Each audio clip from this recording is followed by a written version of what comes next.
محترم ناظرین، السلام علیکم ورحمۃ اللہ وبرکاتہ۔ کورونا مہاماری نے جہاں دنیا کے نظام کو درہم برہم کر دیا تھا، وہیں اس کا اثر عبادت گاہوں پر بھی پڑا، جس کی وجہ سے تقریباً ہر مذہب کے ماننے والوں کی عبادت گاہیں متاثر ہوئی، حتیٰ کہ مسجد الحرام اور مسجد نبوی صلی اللہ علیہ وسلم بھی چند خاص لوگوں کے علاوہ بند رہی اور امت مسلمہ بہت ساری خیر سے محروم رہ گئی۔ لیکن اب الحمدللہ 14 اکتوبر بروز اتوار 2020 کو امت مسلمہ کے لیے مبارک گھڑی آ ہی گئی ہے۔ مکہ معظمہ میں الحمدللہ آج بروز اتوار سے عمرے کے مناسک کی ادائیگی کا آغاز ہو رہا ہے۔ حرمین شریفین کی انتظامیہ کی جانب سے اعلان کیا گیا تھا کہ عمرہ زائرین کو مناسک عمرہ کے لیے صرف 3 گھنٹے کا وقت دیا جائے گا۔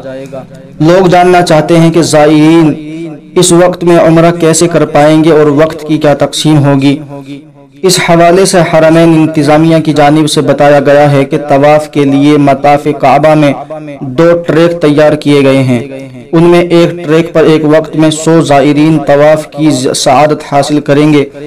یہ گروپ 15 منٹ میں 7 چکر لگائے گا۔ اس طرح 1 گھنٹے میں 400 زائرین طواف کریں گے۔ اگلے مرحلے میں ایک اور ٹریک کا اضافہ کیا جائے گا، جس میں 150 زائرین کو ایک وقت میں طواف کی اجازت ہوگی۔ اس طرح 1 گھنٹے میں 600 زائرین عمرے کی سعادت حاصل کریں گے۔ یوں 10 گھنٹے کے طواف کے دورانیے کے دوران 6000 زائرین عمرہ ادا کر سکیں گے۔ مسجد حرام کی انتظامیہ کا کہنا ہے کہ عمرہ زائرین کی آمد سے قبل مسجد حرام کے اندرونی اور بیرونی مقامات کی 10 بار، ٹوائلٹس کی 6 بار صفائی کی جاتی ہے۔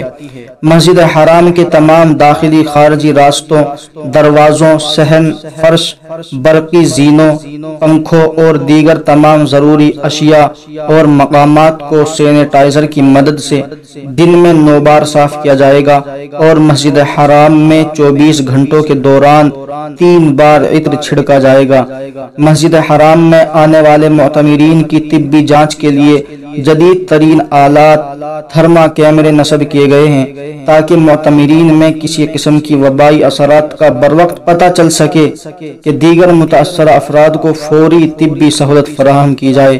محترم ناظرین، ہم اس خبر کو سناتے ہوئے اللہ رب العزت کا شکر ادا کرتے ہیں۔ اللہم لک الحمد ولک الشکر۔ اللہ رب العزت ہی نے یہ راستے کھولے ہیں۔ اللہ رب العزت ہم سب کو بھی حج اور عمرے کی توفیق عطا فرمائے اور ہمارے والدین کو بھی یہ سعادت عطا فرمائے۔